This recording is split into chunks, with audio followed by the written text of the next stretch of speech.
Donald Trump is absolutely livid this morning. Just take a look at the scene for J.D. Vance's event in Michigan this morning. There it is right there. Look how small it is. And we're also learning that Vance's rally that was held in South Philadelphia had only about 200 people show up. And as Donald Trump's polling is declining and the decline is accelerating, Donald Trump threw a massive temper tantrum this morning.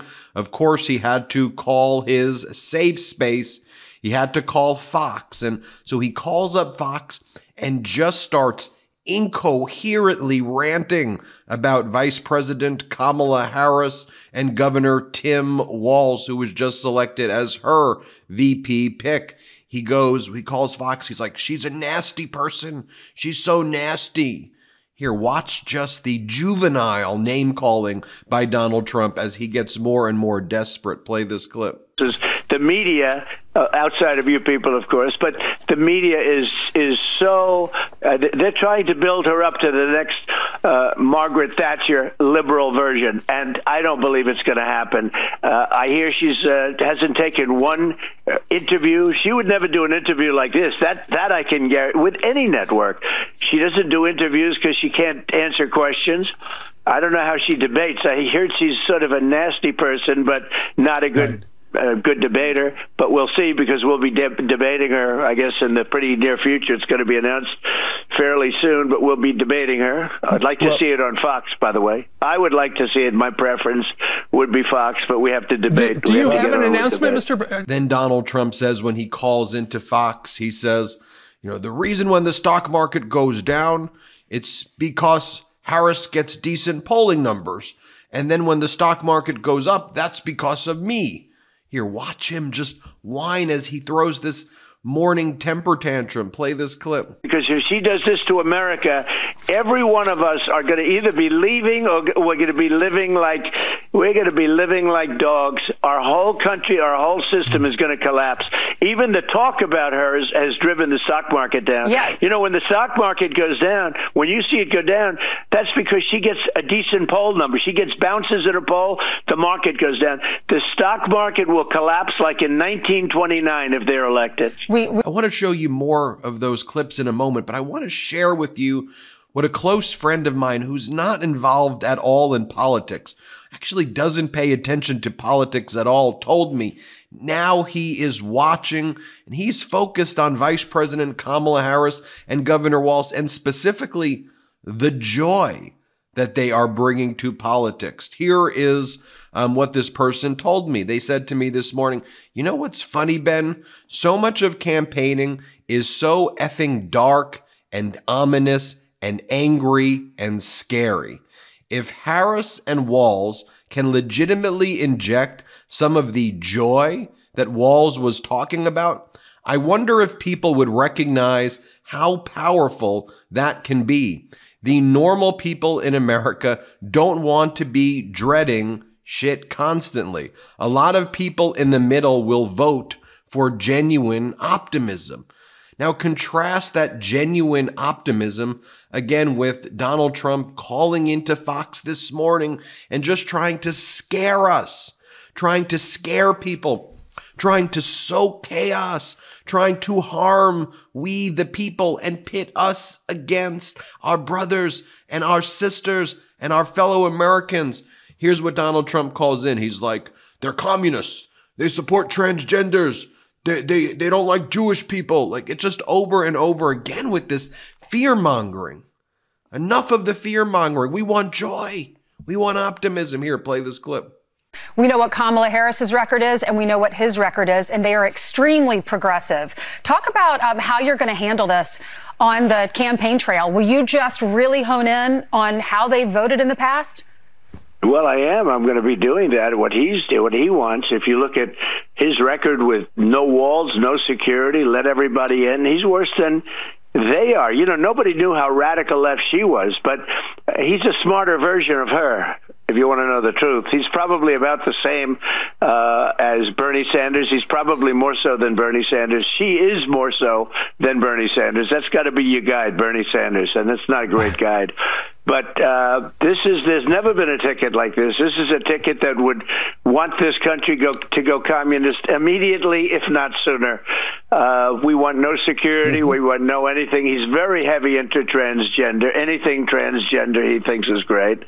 And he's not where the country is on anything.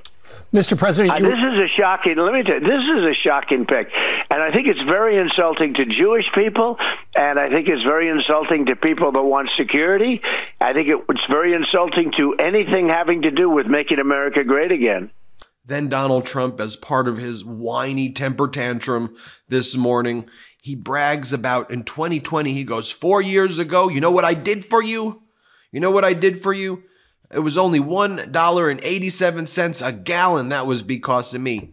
You're talking about during the global pandemic that you botched, that you tried to cover up, that you said like a miracle was going to, like it was going to go away, where there was no toilet paper, where our shelves were empty, where people were lining up in food banks because people were starving to death, where you did the worst job imaginable. Here was Donald Trump calling in on Fox. Play this clip. They're as low or lower than they were 4 years ago. Yep. But remember, I had you down to $1.87 a gallon, and that was beautiful. They were good times. Thank you. Mr. President, it was a good time. I drive a big truck, so I remember that. Got one last question for you. Now, I want you to take that, and I want you to compare it to what we saw yesterday at the Harris Walz event. Here is Governor Walz. When he first started speaking yesterday, he said, I want to thank Vice President Kamala Harris for bringing the joy back, in politics. Here, play this.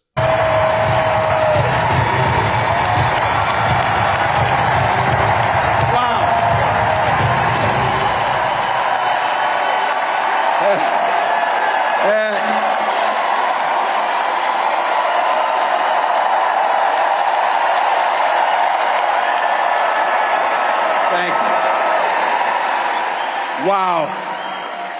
Thank you, Philadelphia.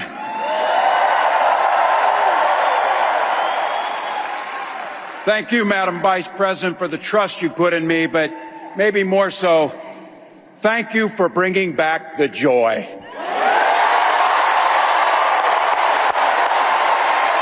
And last week, or in the past week and a half or so, this was Governor Walz when he was speaking with Jen Psaki. And again, it's a theme that he's talking about over and over again. It's joy. It's optimism. It's normalcy. It's bringing people together. It's laughing. It's playing with our dogs or cats or pets. It's going to a movie or reading a good book or going to a fair or a festival. It's about watching a sporting event with our family members. It's about going to the movies. It's about having a great meal with people we enjoy their company. It's about seeing the smile of your child or grandchild or family member. It's about taking a walk with your loved one. That's what we should be talking about, not trying to stoke culture wars to make us hate each other. No. Here, play the clip. Who's asking for this crazy stuff? Who's asking to raise the price of insulin? Who's asking to get rid of birth control? They do these focus groups or whatever. Who's sitting in a bar in Racine, Wisconsin saying, you know what we need to ban Animal Farm? Nobody is. They're talking about real things. So when these guys get in situations in front of real people and trying to pretend like they know what people are going through, they've got nothing to offer. And no one can picture them in their own lives. I brought this thing up that Donald Trump tries to mock Vice President Harris for laughing. And I made the point, you never see this guy laugh. You never see him do these normal things. Imagine when I go home at night, I pick up the Frisbee and throw it, and my dog catches it, he comes over, he gets the belly rub for being a good boy. Picture these guys doing that kind of stuff. They just can't. And what it allows us to do is, we hear where you're coming from. By the way, some people are having fun with these memes. You see this one right here of Governor Walz holding Donald Trump. Governor Walz was having fun as well during his speech. Here was one of my favorite lines that he said about Shady Vance. Play this clip. Like all regular people I grew up with in the heartland, JD studied at Yale, had his career funded by Silicon Valley billionaires, and then wrote a bestseller trashing that community. Come on! That's not what middle America is. And I gotta tell you, I can't wait to debate the guy.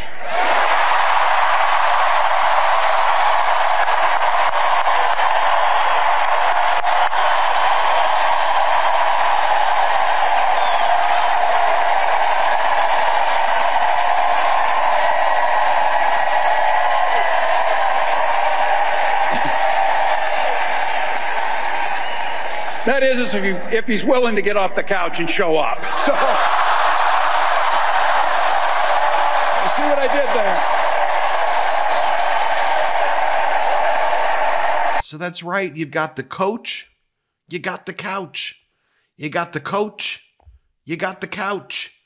And here was Shady Vance asked, he was asked earlier today what his response was about Donald Trump essentially saying that the VP picks are irrelevant and that Donald Trump doesn't care if Shady Vance is ready on day one because no one really cares about VPs anyway. Here, play this clip.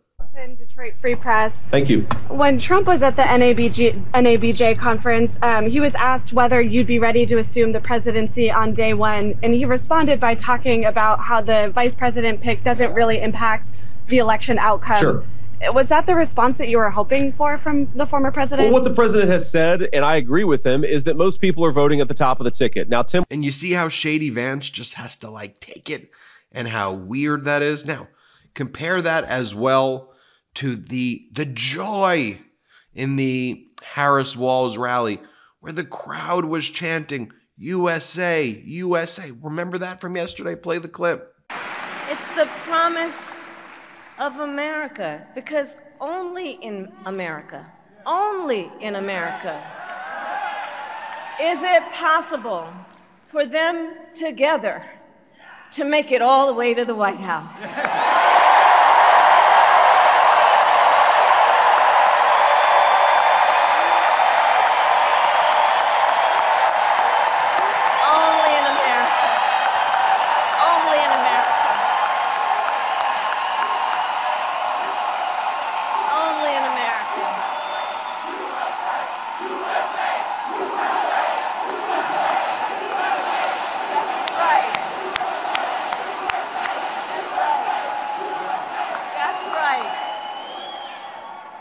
Just a fun fact about Governor Walz. Wild fact right here. This is from the Dan Primick newsletter. So Governor Walz doesn't own a single stock, according to financial disclosures and confirmed by a spokesperson. Same goes for his wife, Gwen, per their tax filings. His disclosures, both from his final year in Congress and his time as Minnesota governor, also show no mutual funds, bonds, private equities, or other securities, no book deals or speaking fees or crypto or racehorse interest, not even real estate. The couple sold their home after moving into the governor's mansion for below the $315,000 asking price. Their only investment assets appear to be via state pensions, including their teacher's pension. Now, I want you to, again, think about the joy I showed you. Think about the anger in what Donald Trump was saying. I want to show you also just the strangeness of what Trump and these MAGAs are doing. This was from my report earlier in the week when Donald Trump interviewed with Aiden Ross, this right-wing streamer. And Donald Trump said, Aiden, you are a very respected person, Aiden. And Aiden is known for sniffing butts of people. Like, actually, he goes up to them and he takes whiffs of their butts and he's egged on to sniff butts. So Donald Trump spent his day with a butt sniffer. Here, play this clip. Donald Trump doing an interview earlier in the day to try to rebut the fact that lots of people have been calling him weird. So he did an interview with this guy, Aiden Ross. You see Donald Trump there. For those who are on audio, you can't see it, but those watching, doing a weird dance. This guy, Aiden Ross, is a right-wing streamer who got famous for sniffing the butts of people. He would sniff the butts of girls and people he considers alpha males in his own world, and he would sniff the seats, and the people would say, "Sniff it, Aiden, sniff it, Aiden." Get a good whiff, not some little ass whiff, bro. Go. Donald Trump said that Aiden is a very respected individual. You really are respected, amazing. I mean, and that's how Donald Trump spent the day, with an actual butt sniffer. The worst thing I've ever done with my sister is smell their underwear. That's it. Just gets more and more insane, Ben, Jordy. What kind of Mad Libs is this episode? I don't know. And then in connection with spending that time with the butt sniffer, Donald Trump then accepted a gift of a Rolex watch from the butt sniffer. And Donald Trump also then apparently accepted the gift of a Cybertruck from the butt sniffer. I just want you to think about that. I mean, here's the moment Donald Trump got the Rolex. Here, play this clip. I got you a gift. Well, a couple gifts. Oh, good. That's good. I'll show you, another gift. I'll show you, the second gift a little bit later. Okay. But I did get you a gift, and I got you this gift because, look, you are, I feel like you constantly get beat on, but you're so strong, and you just, like I said, you live for the people, and you're a hero. I want to present to you this gift right here. I hope you like watches, Rolexes. Wow. Oh, that's a beautiful watch. Yeah. Should I open it? You should open it and then show the camera. That's a great watch, actually. Good company. There's good company. You like Rolex? They like Jack Nicklaus and Gary Player and Arnold Palmer and all the golf guys and all the other guys too. I do. This is beautiful. Wow. Thank you. Mm-hmm. Don't they have nice packaging? They do. Really, really nice. Wow, that's so nice. Oh, should I show that to the audience? Yeah, they can see it. Oh, I didn't know this. Now I know it's worth it. Carl Quintanilla did a repost of this from Politico. Vice President Kamala Harris said, "Only in America," repeating herself. Then, as if in the pulpit, she said it 3 more times. "Only in America." The crowd began chanting, "USA, USA." It was the stuff of Republican nightmares. The stuff of Republican nightmares. It's time we reclaim that flag. Patriots need to be back in control who truly support our democracy, like all the Meidas Mighty out there. Thanks for watching. Hit subscribe. Let's get to 3 million subscribers together. Thank you. Love this video? Make sure you stay up to date on the latest breaking news and all things Meidas by signing up to the MeidasTouch newsletter at MeidasTouch.com/newsletter.